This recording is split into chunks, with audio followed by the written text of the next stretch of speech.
Do you like the Oakland A's? Are you a fan of the Golden Knights? Do you love the Los Angeles Chargers? Well then, my friend, you're in the right place.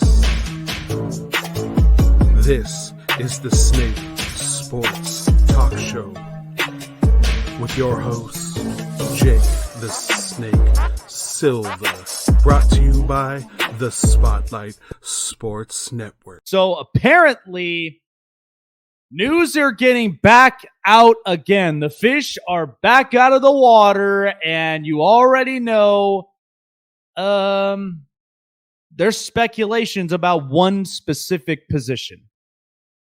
So the Miami Dolphins this morning had headliners. They are going with Tua Tagovailoa, but they're not shunning away the idea and the opportunity of maybe potentially acquiring Deshaun Watson. This had been a topic that had gone on for months, and the Dolphins were still the front runners. They were the front runners when the topic first announced, and they still are the front runners as it reemerged again. And folks, I've been talking about this the last couple months about Tua, and even about all the quarterbacks that have come out of Alabama. And listen, you think of it this way. If you were confident in what you have, or you're confident in the direction that you're going, then why change? If you know that it is good for you, and at the same time you find potential, you build upon your potential, or so on and so forth, then continue to stick with the road. But the fact that you got Miami, who said that, oh, we're all in on Tua. We're all in on Tua. Ryan Fitzpatrick's in Washington. And then conversations about Deshaun come right back out again. This was kind of something that I had anticipated with the Dolphins. Brian Flores is a hell of a coach. One that knows how to put his boot down, but is also one that restructures and reshapes a franchise. A guy who came out of a New England system, one of the best defensive coordinators in the league, and brought his philosophy to Miami. And Miami's defense looks really, really good. Looks much better. And then you've got the offense. Last year, you had Ryan Fitzpatrick and Tua. They drafted Tua last year, and they thought, okay, he's going to be our future. Remember, there were not a whole lot of weapons around Ryan Fitzpatrick or Tua at the time. You had Mike Gesicki and Devontae Parker. Then emerging is now Myles Gaskin. Now you have Will Fuller and you have Jalen Waddle. You've given Tua extra weapons. And you've also given him at least a little bit of a rebuilding offensive line. Because you need to have at least enough protection despite having the hip injury back in college. And you know what's interesting about this? Is that throughout the preseason, because we watch with our own eyes, right? We like to evaluate certain players, and we like to be able to break down certain players' strengths and flaws. We do it all the time. But what Miami is telling you right now is that they like Tua, but they're not completely sold on him. All through that in the preseason. Folks, why did it have to come to the fact that Ryan Fitzpatrick and Tua had to be benched multiple times? There's something in the air in Miami that doesn't feel right. And listen, Tua, I think, is a really good kid. But come to reality with this. It is very difficult to be a successful left-handed quarterback in this league. It really is. We haven't seen anything like that since Michael Vick, Boomer Esiason, Ken Stabler. You can think of a couple of other left-handed quarterbacks, but ever since guys like Matt Leinart and others, They haven't made it through.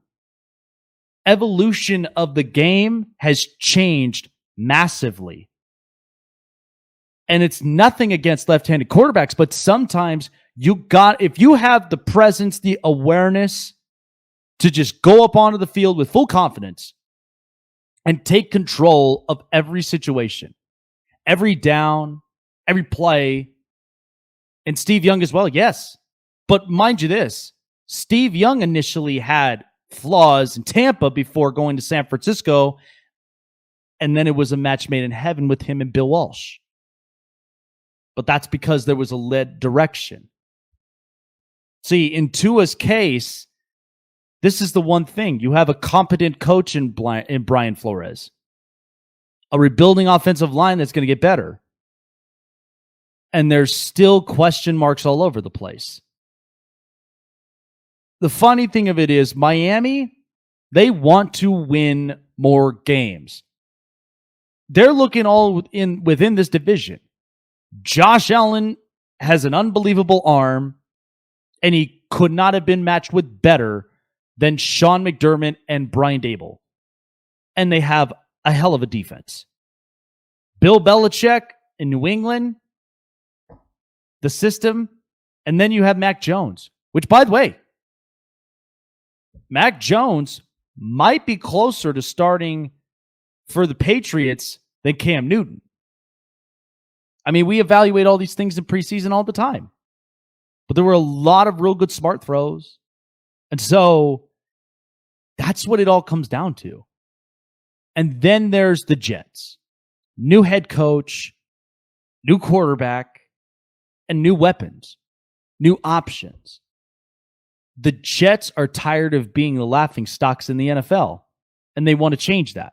Now, it may not come as easy, but you have to think about all the fancy stuff. And I think about that. But to me personally, when I look at Miami, they want to win games, but they feel like they can't win the big games. They can't win against Tampa. They can't win against Kansas City. They can't win against Buffalo. They can't win against, most of these other big-time legit teams. Not even Baltimore. With Tua. That's what it's telling you.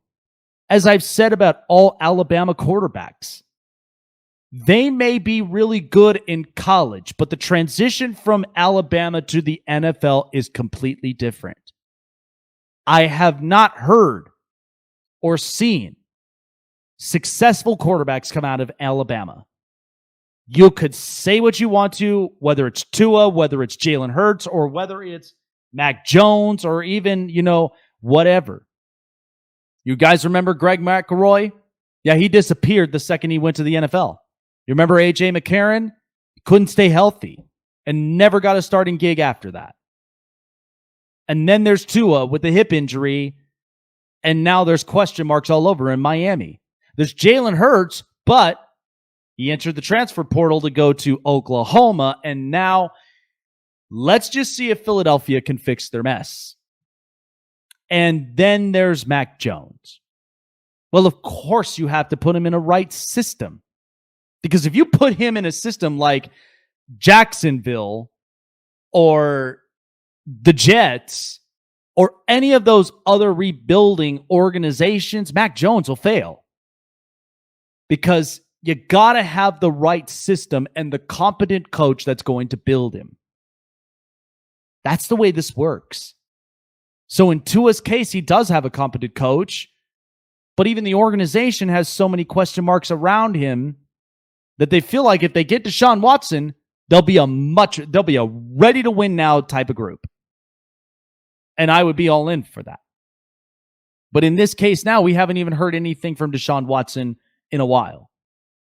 They could go ahead and make a big time trade for him, but until something comes out or leaks out of the news, then that's kind of what we're stuck with.